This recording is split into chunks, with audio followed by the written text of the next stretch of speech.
Selamat datang kembali teman-teman di HTF Programming Channel.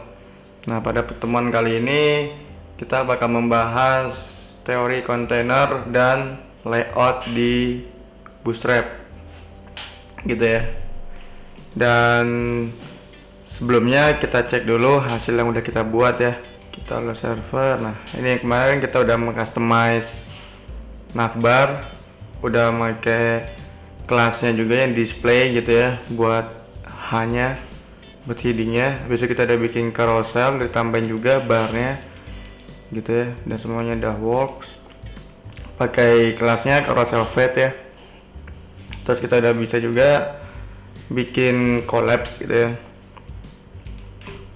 Collapse juga udah ditambahin, jadi bukan cuma 3. Dan kalau teman-teman belum menonton episodenya, bisa nonton sebelumnya ya, biar paham dari awal bagaimana cara kita ngebuatnya ini semua gitu ya. Oke, sekarang kita ke Bootstrapnya aja. Langsung teman-teman arahkan ke layout ya. Layout, pilih yang overview gitu ya. Nah, di sini dia langsung bilang containers gitu ya. Containers itu nanti kita gunakan untuk membagi menjadi sebuah grid.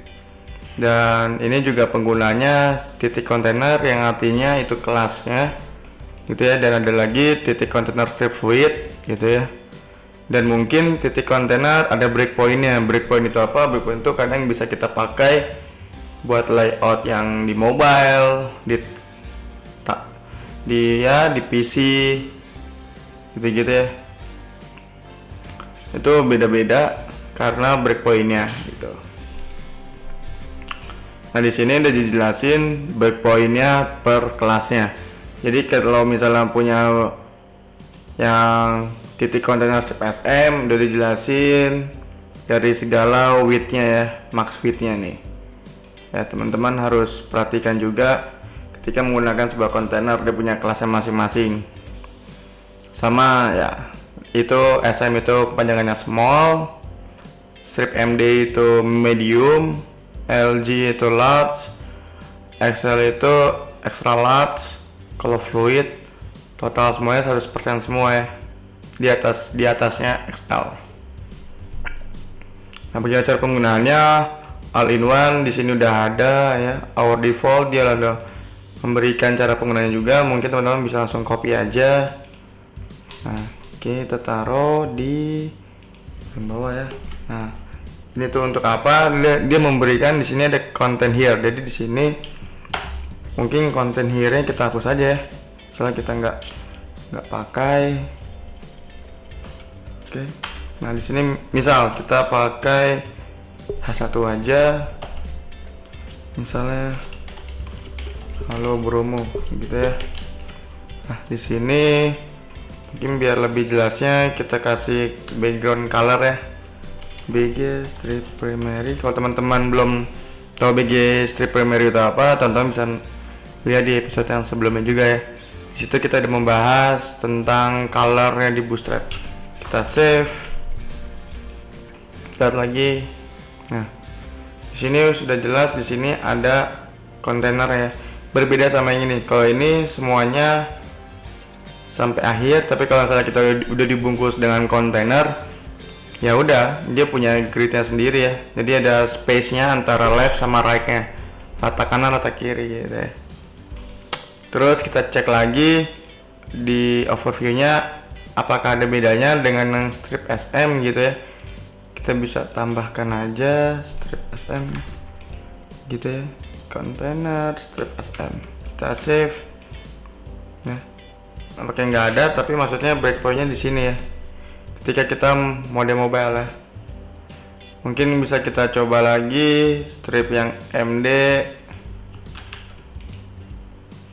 apakah ada bedanya gitu ya.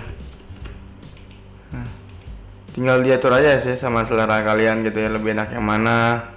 Dan ya sekali lagi keunggulannya dari Bootstrap, dia udah responsif ya.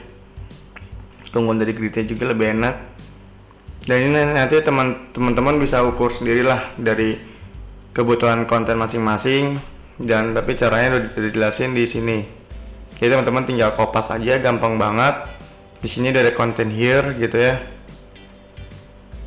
Jadi nanti teman-teman menuliskannya dalam sini mau konten apapun. Dan kita coba sekarang yang kontainer strip fluid ya. Kan MD, ini kita pakai strip fluid. Kita save. Nah, kalau misalnya di sini strip fluid kita lihat dari extra small, small, medium dan large. Dan extra large-nya semuanya 100%. Itu yang artinya dia total mengikuti presentasi dari pixelnya itu sendiri ya. Jadi ketika misalnya layar dikecilin, dia langsung ngikut aja kontainernya. Maksudnya bagaimana? Maksudnya bisa kita lihat, bisa kita kecilin gitu ya. Nah, dia ikut mengecil juga sesuai dengan kebutuhan kontennya. Kalau ini namanya fluid ya.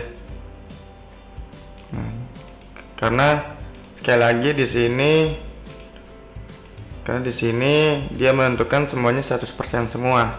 Yang artinya dia mengikuti besarnya layout itu sendiri gitu ya.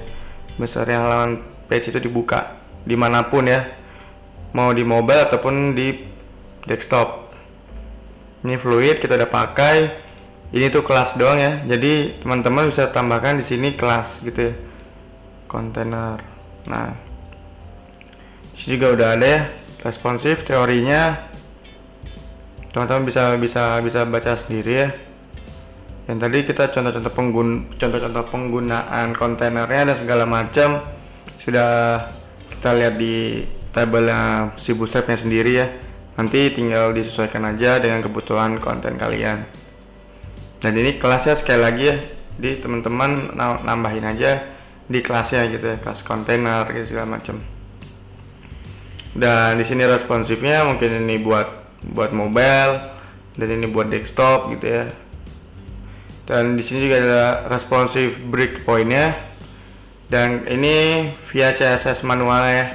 Kalau teman-teman masih ingat teori responsive mobile gitu ya, di CSS teman-teman pakai seperti ini ya. Makanya kenapa si Bootstrap mempermudah pekerjaan kita, karena dia tinggal memanggil kelasnya aja gitu ya. Container strip SM, strip MD, strip LG, Excel gitu ya. Karena memang sesuai dengan kebutuhan breakpoint kita. Mungkin kita punya web ditujukan untuk mobile, mau nggak mau kita harus menyesuaikan juga kan kebutuhan dari si kontennya juga, dari kontainer itu mau bagaimana gitu ya. Kalau misalnya di breakpoint di mobile bagaimana, kalau misalnya mau di yang desktop bagaimana gitu ya. Itu pentingnya sebagai developer memperhatikan responsive page juga ya. Jangan kalian bikin di desktop rapi tapi di mobile berantakan. Maka harus dicek lagi ya cara penggunaannya kontainer itu sendiri. Dan di sini via CSS ya.